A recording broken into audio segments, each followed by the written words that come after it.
Es una nueva batalla contra el campo, una nueva guerra, Ricardo. Por llamarlo. El presidente habló de guerra, ¿por qué uno no va a hablar de...? Mirá, aparentemente sí, porque por lo menos la primera batalla fue en contra nuestro y directamente el efecto es contra la producción primaria, lamentablemente, porque ¿qué pasó? Se quitó ese diferencial de 2 puntos, se preanunció bastante tiempo antes de que verdaderamente ocurrió y los mercados marcaron una baja en el poroto de soja, que es el que vendemos nosotros. Es decir, nosotros los productores primarios. Aparentemente, ¿qué pasó? Quienes tenían que anotar exportaciones de soja, de harina de soja y de aceite de soja, sabiendo que por obra y gracia de las retenciones, de las mayores retenciones, iban a cobrar menos, lo trasladaron al precio. Y nosotros, que no somos formadores de precio, que cuando vamos a vender soja porque la necesitamos para atender a nuestros requerimientos financieros, nos dan un precio que o lo tomamos o lo dejamos, muchas veces no podemos dejarlo. Ahora, Ricardo, seguimos vendiendo y vendiendo al valor que nos viene dado. Moraleja, Sí. el exportador que no cobra más, ¿cómo lo recupera? Pagando menos la materia prima. Nosotros, ¿a quién le cobramos más? A nadie. Hay quienes planteaban, por ejemplo, que en los hechos a los productores les estaban cobrando el 33%, porque ¿cómo uno sabe de lo que compra lo que va destinado a fabricación o producción de aceites y harinas de soja y lo que va a exportación como grano? ¿Sabés qué pasa? A ese hecho yo le contrapongo que hace una semana la tonelada de soja costaba 53.000, 54.000 pesos y hoy cuesta 49.000. Entonces, que me digan lo que cobraban o lo que dejaban de cobrar, no lo sé. De hecho, en esta semana, ya cuando Julián Domínguez estaba anunciando que ese plus de retención a la harina y aceite de soja no tenía por qué ser trasladada a los productores, fíjense las cotizaciones de la soja, fíjense el precio pizarra de Rosario, fíjense cualquiera de los acopios con los que acostumbramos a trabajar, la soja ya había bajado. Por supuesto que la soja nunca baja nada más que por un factor. Uno puede venir a decirme que baja por otros factores, que en este momento no se dieron, porque normalmente la soja, ¿por qué aumenta o baja? Porque entra el mercado chino, sale el mercado chino, por el USDA o por lo que fuere. La soja también está aumentando por el conflicto Rusia-Ucrania, que son todas cuestiones que económicamente o macroeconómicamente debe ser muy difícil de explicar punto por punto, número por número, porque no es una cuestión matemática. También hay cuestiones de especulación, también hay cuestiones de mercado, y los mercados muchas veces también palpan rumores y se hacen eco de todas estas Sí, cuestiones. pero la gente se pregunta, Ricardo, ¿por qué un kilo de pan puede salir 300 pesos o un kilo de tomate 300 pesos? ¿Alguna vez en la vida viste que aumenten una retención y un kilo de pan baje en la panadería? ¿O que un kilo de carne baje en una carnicería? Yo no lo vi nunca. Alberto, O sea, Sí, se está que me lo cuidando expliquen. el bolsillo de unos pocos, como dicen esto, es decir, 7 u 8 grandes conglomerados exportadores que son los que manejan la exportación de aceites y harinas de soja. Mira, yo quiero rescatar, digamos, nunca que aumenten impuestos a la gente, a nadie le gusta, como decía Willy. Este es un fideicomiso cruzado, ¿sí? Un fideicomiso que saca 2 puntos de los derivados de la soja y los deriva a la harina para tratar de bajar el costo del pan, que en el último mes aumentó un 20%. Y todavía, cuando estén los números de marzo, va a ser un poco más. Entonces eso trata de, que es básico, el pan es básico para la gente de menor ingreso, y entonces en ese sentido es un fideicomiso cruzado que me parece que no es malo en ese sentido, porque trata de algo que es básico, como la harina, que a nivel popular se consume mucho las harinas, aunque no sean tan buenos para la salud como otros productos, pero me parece que ese momento es una novedad. Y me parece que aparte que funciona como un fideicomiso cruzado, la apertura de un fideicomiso, en vez de retenciones, solamente retenciones para que las agarre el Estado, sino que esto va a ir a un fondo privado, digamos, eso permitiría la entrada a manejar más las retenciones con el criterio de retenciones móviles, ¿no? Es decir, estaba en 33, el gobierno estaba en 31, lo subió a 33, es temporario, después teóricamente las puede bajar a 31, pero el fideicomiso es una buena entrada, una buena práctica para empezar a poner retenciones móviles. Yo creo que a largo plazo, las retenciones tienen que bajar. Yo creo que en este momento no pueden bajar las retenciones, digamos, a los otros productos, por el hecho de que generaría inflación, como ya ha demostrado que cuando bajaron las retenciones generaron aumento de precios, lógicamente, porque el productor quiere que le bajen la retención para aumentar el precio, lógicamente lleva al aumento de precio. Estamos en una situación difícil, no se puede, pero creo que lo que es importante es debatir a largo plazo. Creo que a largo plazo las retenciones tienen que bajar, porque con 33% evidentemente es un convidado muy fácil para el negocio negro y todas especulaciones de contrabando y demás. Entonces a largo plazo tienes. Y me parece que la pelea no es con el Estado. Me parece que la pelea tiene que ver entre un sector de la industria que trabaja con un nivel de productividad baja respecto de un campo que es muy competitivo a nivel mundial. Entonces el tipo de cambio no es lo mismo para uno que el otro. Entonces hay que ir bajando ese tipo de cambio. ¿Cómo bajamos ese tipo de cambio? Uno, incrementando la producción agropecuaria al máximo. Cuanto más aumentemos la producción agropecuaria, el campo va a ir hacia tierras más marginales, con mayores costos, por lo tanto el costo general del campo se va a ir ajustando el tipo de cambio necesario a una industria que es menos eficiente. Y lógicamente la industria tendrá que hacer un gran replanteo de aumentar productividad y tendremos que seleccionar algunos sectores industriales específicos. Y entonces, ¿qué tema ese? Bueno, ¿Cuál? ¿No? Porque cuando lo tocan a uno... O hacemos un país en serio. O nos manejamos con lobby, o nos manejamos con datos duros y realidad. O hacemos un país en serio, entonces algunos tipos tienen el sector industrial una alta rentabilidad, muy parecida a la del campo, necesita que lo ayuden.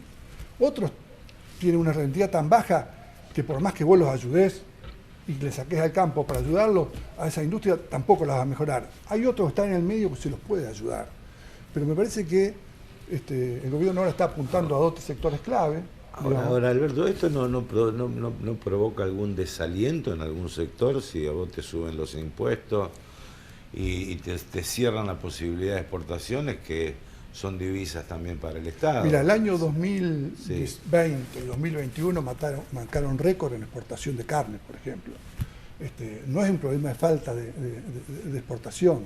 Digamos, el mercado chino ha absorbido la cantidad de carne de demanda que Argentina nunca tuvo, digamos. Sí, pero y eso, hace 10 años bajó la exportación argentina. No, en 2020 fue la mayor exportación de carne de la historia. Uruguay llegó a exportar más que la Argentina. De Argentina. Uruguay es un país básicamente más ganadero que de agricultura. Y yo quisiera ver cuántas esas exportaciones que figuran en Uruguay son argentinas. También. Lo mismo que los software. Entonces, por eso yo digo, a largo plazo bajemos un poco las retenciones y va a haber con muchas esas exportaciones empiezan a aparecer por el lado de Argentina. En el caso de Paraguay, hubo años que tuvo más exportaciones que Producto Bruto Agropecuario. Entonces, algo está pasando en el sector portuario que tiene que controlar las autoridades nacionales. Pero me parece que son 2 puntos a sectores, a grandes empresas, 2 puntos de retención a algunas empresas que no deberían trasladarse a baja de precio al sector agropecuario. Que no deberían. ¿Y cómo se...? Ya están. Y quizás la industria por algún medio... Sí, también bajó en Chicago, contador. Sí, está bien, pero... Si la baja de estos días también no solo que ver, como usted dijo, no solo que ver con esto, sino que hubo una baja en Chicago esta semana también de los precios, porque había aumentado mucho las semanas anteriores, y esta semana los precios agrícolas del mundo tendieron un poquito a la baja, digamos. Pero creo que el sector aceitero está trabajando con buena rentabilidad, el sector agropecuario está trabajando con buena rentabilidad actualmente, con actual precio, no hay un problema de rentabilidad en el sector agropecuario y están en condiciones de exportar y atender el mercado interno. ¿Y quién se lleva, Alberto, la parte del león, entonces? Es decir, porque al Y productor de leche le pagan una migaja. En una economía muy va a concentrada. una góndola, Alberto, Estamos en una economía muy concentrada, muy concentrada. Es evidente que el sector agropecuario sí. ha hecho avances extraordinarios en la Argentina. Si vos tomás desde los últimos 30 años, el área sembrada en la Argentina aumentó, el sector agropecuario aumentó entre el 30 y el 60% aumentó. Y la productividad también aumentó entre el 30 y el 40%, sumando los distintos productos del sector agropecuario. Entonces, cuando vos tenés los últimos 30 años el sector agropecuario, aumento de productividad, más aumento de área sembrada, el aporte es muy importante, digamos, que hace el sector agropecuario. Nadie va a discutir la importancia del sector agropecuario. Digo, el tema es encontrar un tipo de cambio que sea rentable para la industria. Ese es el trasfondo. Si no, siempre vamos a estar discutiendo la coyuntura. Cada medida que tome el gobierno, siempre le tocas el bolsillo a alguien. O beneficias a alguien o perjudicás a alguien, ¿no? Fíjate vos que el mismo sector agropecuario, cuando el gobierno bajó las retenciones para el sector industrial aceitero del 33 al 31, no todo el sector agropecuario, algunas personas del sector agropecuario dijeron que eso era un curro, que era el curro de la diferencial de retenciones. Y hoy critican porque lo puso al nivel que estaba antes, digamos, ¿no? Entonces, hay expresiones que tienen que ver con intereses, hay gente que defiende su gremio y su obligación de defenderlo. Y entonces trata de defenderlo. Pero en vez de que si discutimos sobre la coyuntura, difícilmente nos pongamos de acuerdo. En vez de lo que hay que hacer es un acuerdo a largo plazo, donde hay que reconocer todos los esfuerzos que ha hecho el campo en aumento de productividad, en aumento de exportaciones. Hay que exigir que la industria aumente su nivel de productividad para que no, porque en realidad el agro está subsidiando a la industria, el agro está subsidiando los salarios, que aún son bajos en la Argentina, lo está subsidiando. Si tendría que tener un tipo de cambio más alto.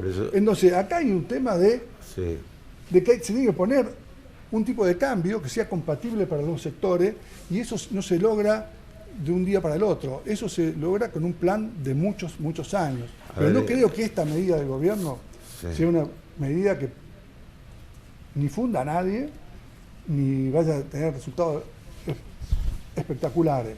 Sí me parece que es importante que haya un fideicomiso cruzado y que sea como fideicomiso, porque es la posibilidad de entrar en retenciones móviles, que me parece que también puede servir la retención móvil para cuando el sector agropecuario tiene precios muy bajos y haya un fondo compensador que asista al sector agropecuario cuando los precios son muy bajos.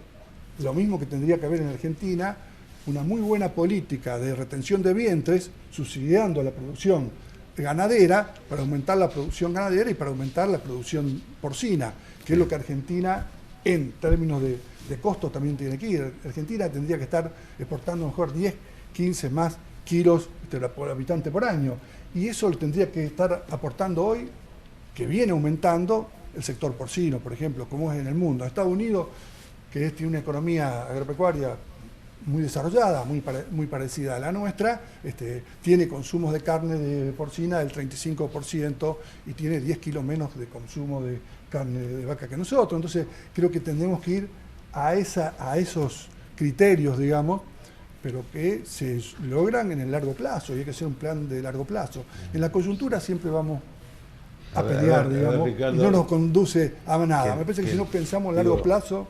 Dice Alberto, bueno, la Cámara de Santafesina de Productores de Porcinos están desesperados.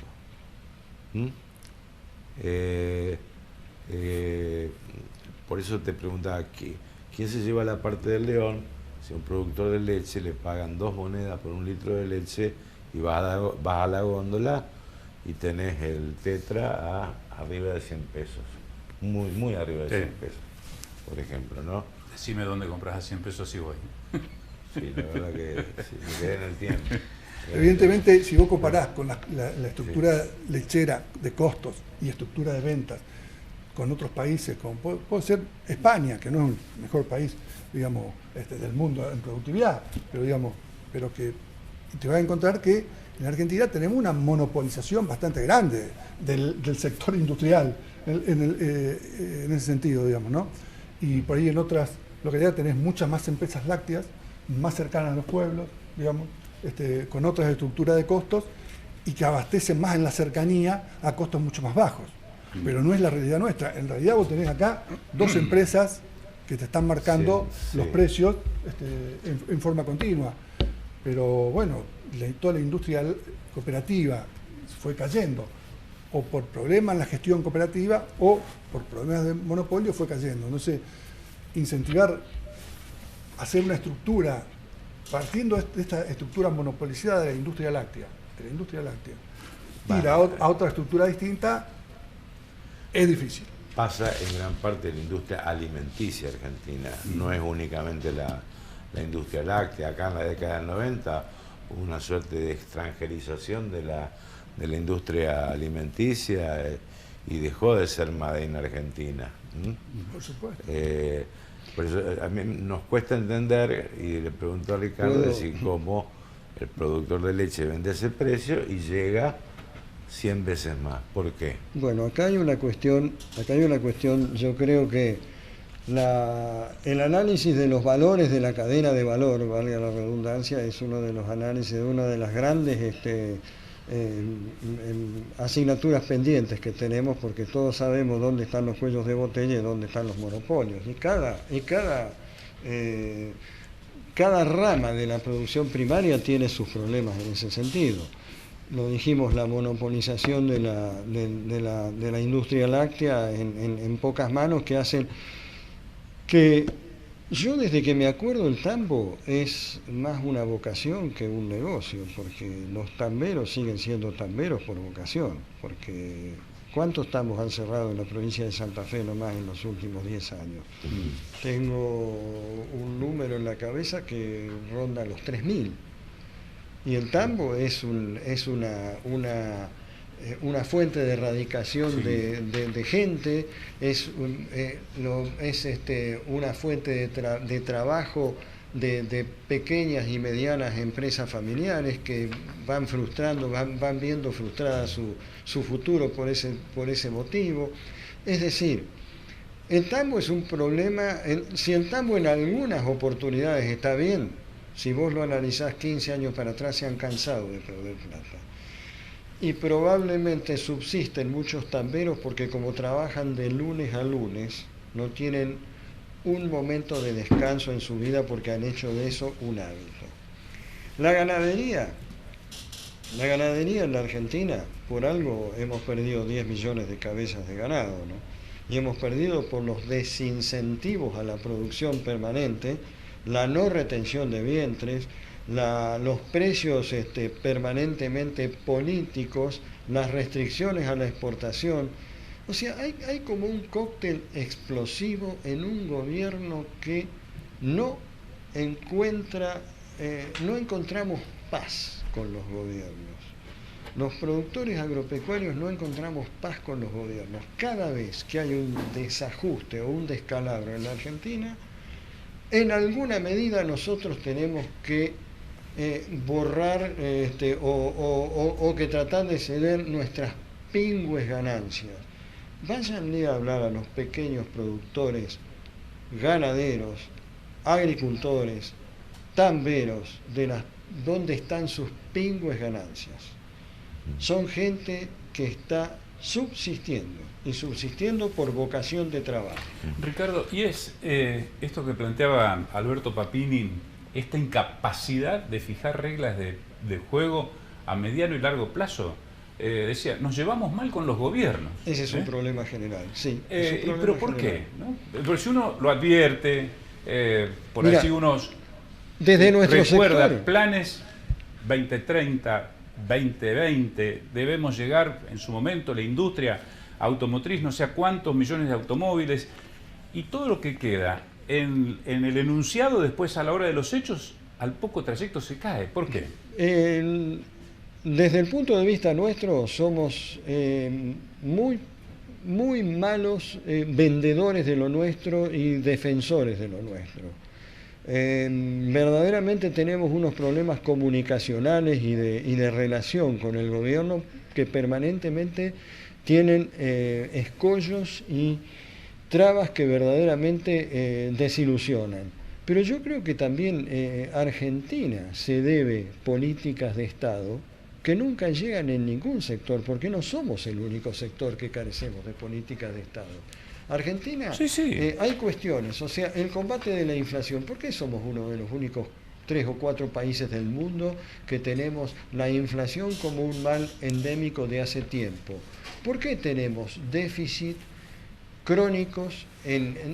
¿Por qué el Estado argentino vive en un déficit crónico que es generador de desfasajes, de deuda externa, de inflación por darle la maquinita, gasto público desmedido? ¿Quién verdaderamente ha demostrado convicción de resolver esos problemas? Y esos no son los problemas solamente del campo, esos son los problemas de la industria, del campo, del comercio, de los argentinos, son problemas de todos los trabajadores. Hablando de temas económicos. Hablando de temas macroeconómicos. El hilo siempre se corta por lo más fino. ¿Cuál es el impuesto más cruel para la clase trabajadora? La inflación.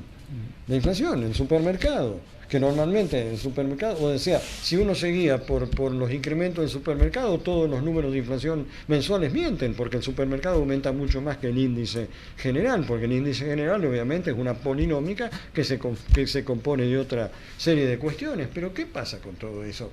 No somos capaces de fijar políticas de Estado que hasta nuestros vecinos tienen, o sea, no apuntemos a las grandes potencias del mundo que tienen toda una espalda que nosotros no tenemos. Apuntemos a Chile, apuntemos a Brasil, a Uruguay. Son países, estos países de los que ustedes decían recién, que están exportando más que nosotros les hemos exportado la genética y la tecnología con la que terminaron ganándonos en exportaciones. ¿Por qué? Porque tenemos muy malas políticas de exportación, malas políticas de expansión de la producción. Y hoy no nos cree nadie.